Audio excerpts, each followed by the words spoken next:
네, 안녕하십니까. 정 본부장입니다. 네, 지금 시간이 8시 15분이네요. 네, 오늘 여러분들께 드리고 싶은 주제는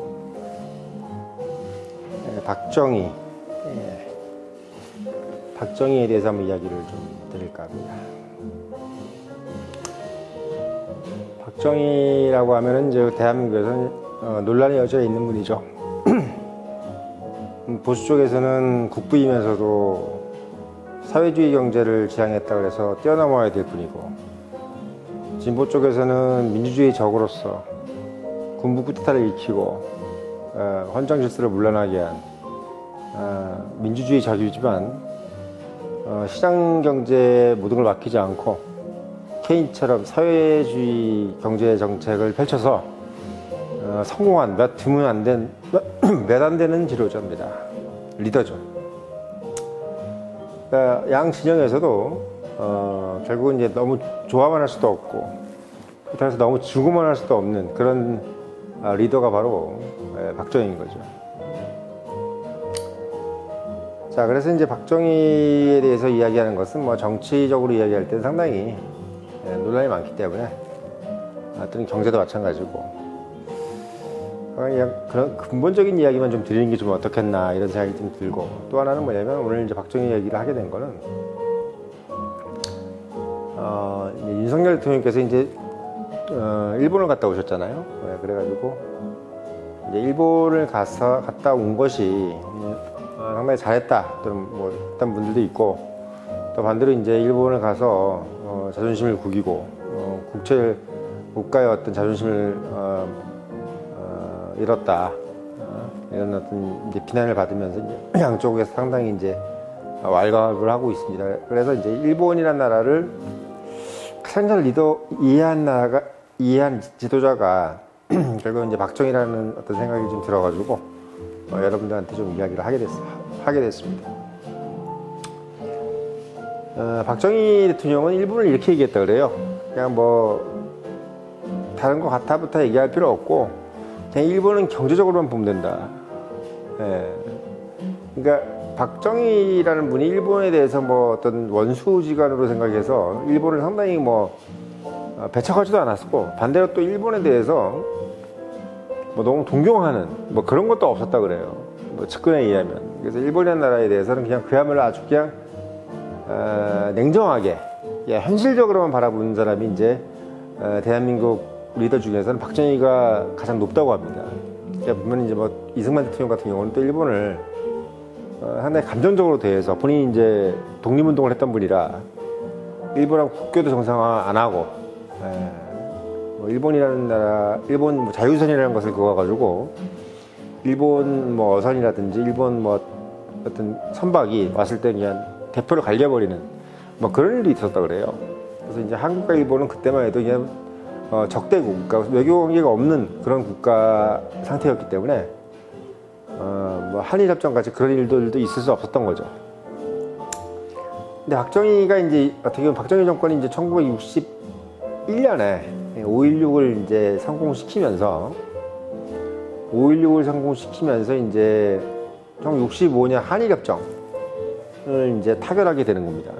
그러니까 박정희 리더가 이제 일본을 바라볼 거를 가장 냉정하게 바라봤기 때문에 가장 먼저 생각한 것이 일본한테 도대체 뭘 받아들일 수 있는 것이냐부터 한 거죠.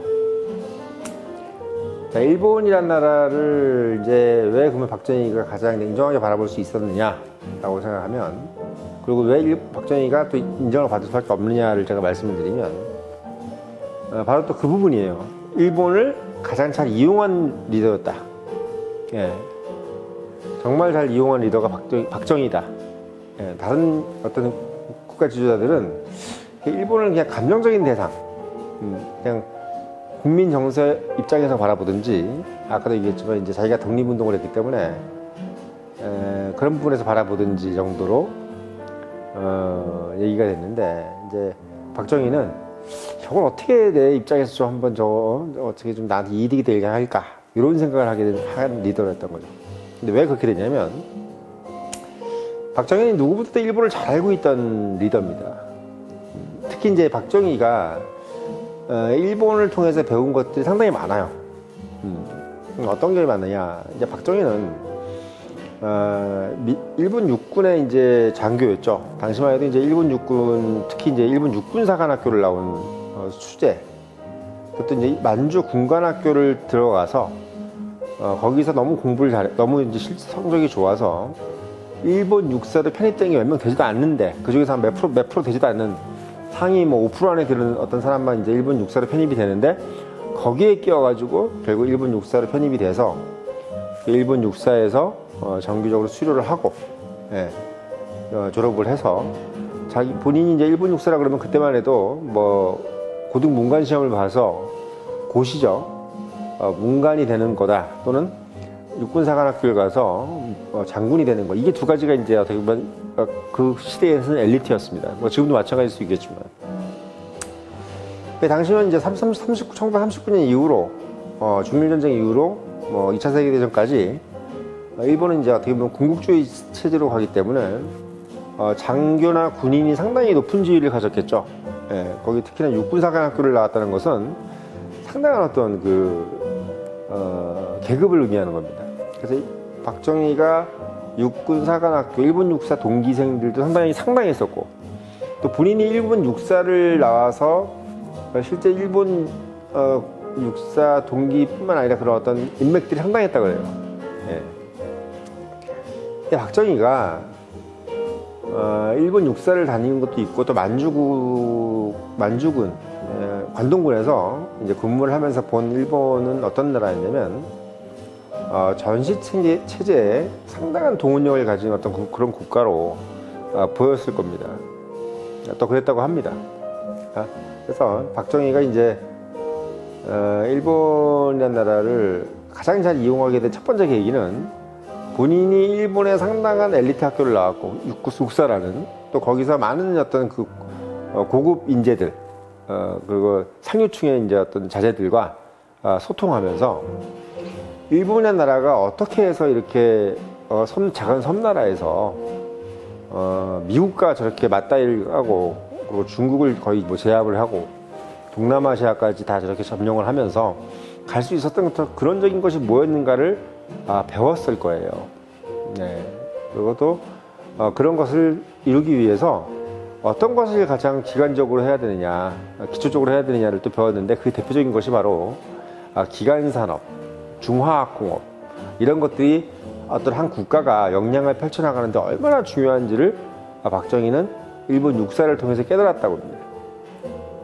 그래서 우리가 생각할 때는 박정희가 갑자기 일본한테 돈을 받아서 한일협정 1965년 한일협정을 해서 일본한테 돈을 3억 불의 무상 그리고 2억 불의 유상 차관을 받아서 총 5억 불이죠. 5억 불이라는 돈을 받아서 지금도 5억 불이 큰데 그때는 5억 불이 얼마나 큰 겁니까? 지금도 5천억이에요. 5천억.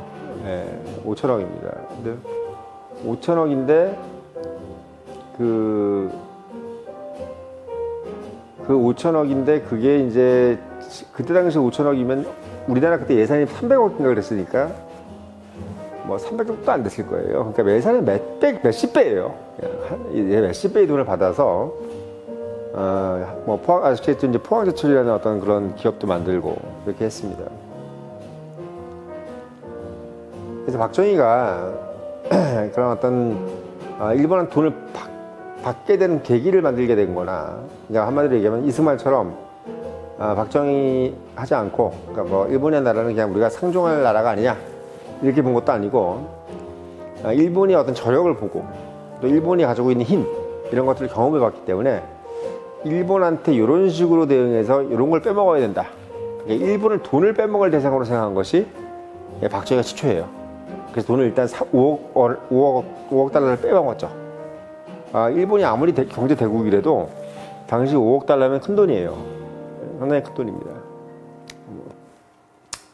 그래서 일본한테 경제적인 걸 빼먹었고 또 일본이란 나라가 뭐 그런 어떤 중화학공업이라든지 기관 시설들을 이제 육성해서 결국은 뭐 그 전쟁으로 이제 다 모든 게 피폐됐지만 상당히 큰 어떤 국력을 안양할 수 있었던 그 부분들을 놓치지 않았어요. 그래서 박정희 같은 경우도 그 돈을 받아가지고 뭐 일반인한테 나눠주기 게 아니라 기간 시설을 이제 건설하는 데 썼죠. 포항제철이라든지 또는 어떤 경부고속도로라든지 이런 것들을 이제 하는데 이제 썼던 겁니다. 그래서 제가 봤을 때는 이 박정희가 뭐 본인이 뭐 이렇게 얘기를 할 때 뭐 일본을 뭐 천일국날 놈들, 뭐 성종하지 않을 놈들 이렇게 얘기한 적도 없고, 그렇다 해서 일본을 너무 배워야 될 대상, 뭐 정말 배워 이렇게 얘기한 적도 없다 그래요. 일본에 대해서 별로 언급을 안 했다 그래요. 예, 그냥 일본은 그냥 뭐 경제적으로 상당히 이제 정돈돼 있으니까 우리도 저길 따라가야 된다 이런 정도의 생각인 거지. 뭐 엄청나게 일본에 대해서 막 충성하고 이런 것도 아니었어. 본인이 이제 일본 육사를 나왔음에도 불구하고, 예, 그러니까 한마디로 얘기하면 그냥 경쟁자로 본 거예요, 경쟁자. 너희들이랑 나랑 그냥 비슷한 레벨이야 이렇게 생각한 거야. 예, 마치 이승만 대통령이 본인이 뭐 프린스턴 대학 박사 출신이지 않습니까? 그러다 보니까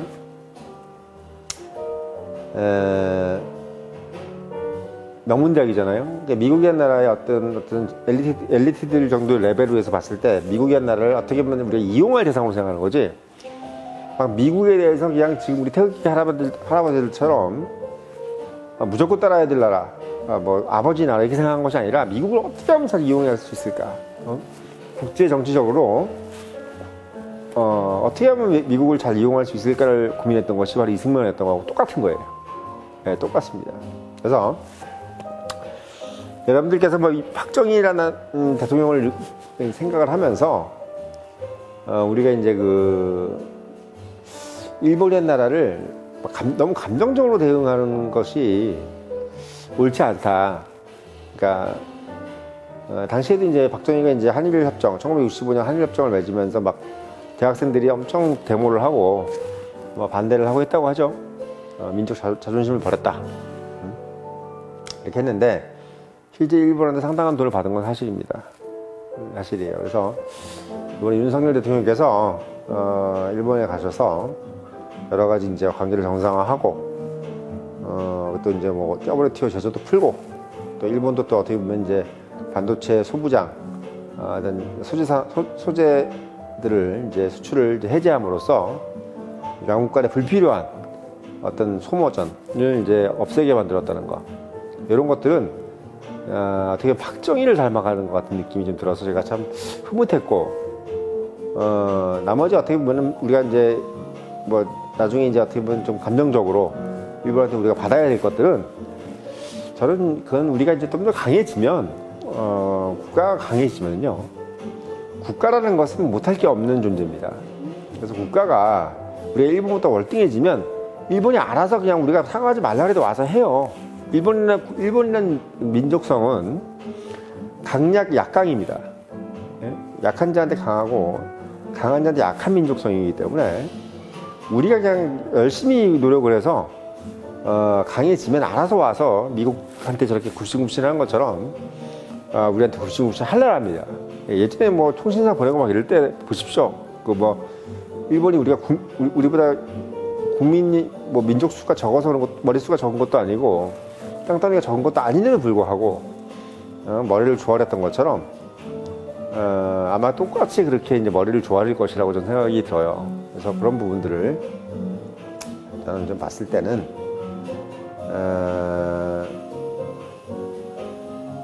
일본하고의 어떤 관계 이런 부분들은 그런 식으로 좀 풀어나가면 좋겠다.